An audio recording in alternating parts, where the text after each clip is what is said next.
உங்களை யார் வேணாலும் ஈஸியாக ஏமாத்துற கேரக்டரை நீங்க இந்த கதையில வர 3 விதியை கத்துக்கிட்டீங்கன்னா உங்களை யாரும் ஏமாத்தவே முடியாது. இது ஒரு நாள் ஒரு லெசன் டே 7. ஒரு பேர் போன குக்கிராமத்தை யாருனாலும் ஏமாத்த முடியாம தவிச்சிட்டு இருந்தாங்க இந்த திருடங்க. அங்க இருக்கிற மக்களை ஏமாத்திட்டா ஏராளமான பரிசு தரேன்னு சவால் விடுறான் இந்த திருடன். ஒரு திருடன் ஏமாத்த கிளம்பிட்டான். வியாபாரி கிட்ட வாங்குற மாதிரி பொருள் எவ்வளோன்னு கேட்கறான். 1000 காசுன்னு சொல்றாங்க. வாரே வா, இந்த பொருளை கண்டுபிடிச்சது நீங்களா? நீங்க ஒரு அறிவாளி, நீங்க ஒரு புத்திசாலி, நீ என்னென்னமோ சொல்லி அப்ரிஷியேட் பண்றான். வியாபாரி பொருள் விலை 1000 ரூபாய், வாங்கினா வாங்க இல்ல வச்சுட்டு கிளம்புன்றாரு.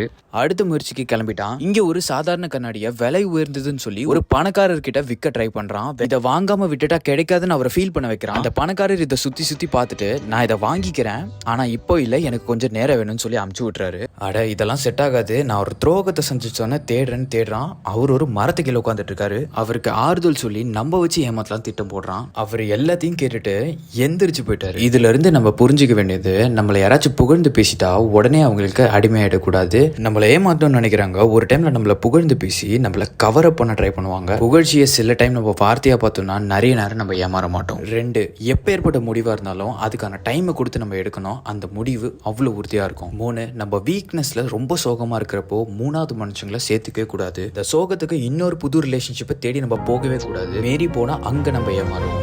இந்த 3 விதியை புரிஞ்சுக்கிட்டவங்க யாருக்கிட்ட ஏமாற மாட்டாங்கன்றத நான் நம்புறேன்.